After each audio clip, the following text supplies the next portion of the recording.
بجد بجد ما تجربيش تعملي الكيكة دي أبدًا، لإن لو جربتيها مش هتبطلي تعمليها، كيكة كده حاجة بقى إيه مش قادرة أقول لكم عسل، عسل، عسل، فظيعة وطعمها رهيب، رهيب جدًا.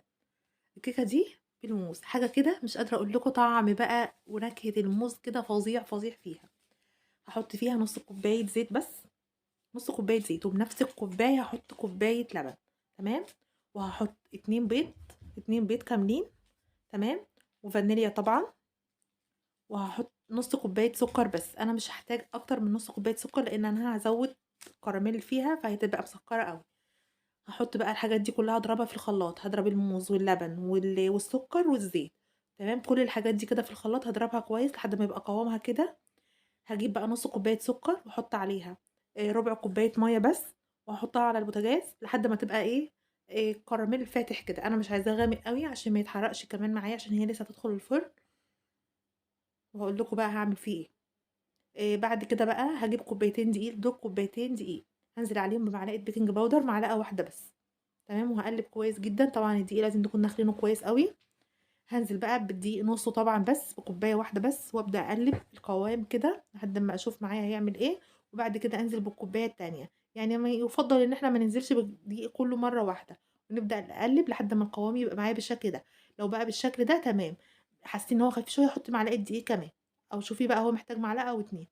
هادهن بقى الصينية مادة دهنية، وبعد كده بقى الكراميل اللي أنا عملته هاوزّعه كده في الصينية، المفروض إن هو يكون أكتر من كده، بس أنا حابة إن هو يكون كمية الكراميل دي بس. لو أنتِ حابة أكتر زوّديها، ممكن تحطّي كوباية إلّا ربع سكر أو كوباية كاملة.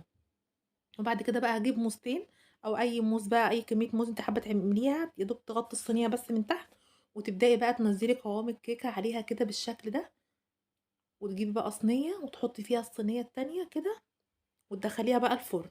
في الأول طبعًا درجة الحرارة هتكون عالية عشان المَيّة تبدأ تغلي معايا، وتبدأ بقى إيه الكيكة تستوي، وبعد كده هاوطّي عليها وهتطلع بالمنظر القمر التحفة ده. مش قادرة أقول لكم كانت فظيعة، وقلبتها وهي سخنة واتقلبت معايا وكانت جميلة جدًا، جدًا، جدًا. ممكن كمان أنتِ تخلّي الكراميل لونه أغمق شوية، أو ممكن تخلّيه بنفس الدرجة اللي أنا عملت بيها، وكان ده شكلها النهائي. كانت فظيعة حلوة أوي، أوي، جرّبوها هتعجبكم جدًا، وطعمها حلو أوي، أوي. حاجة كده ما شاء الله حلوة هتعجبكم جدًا.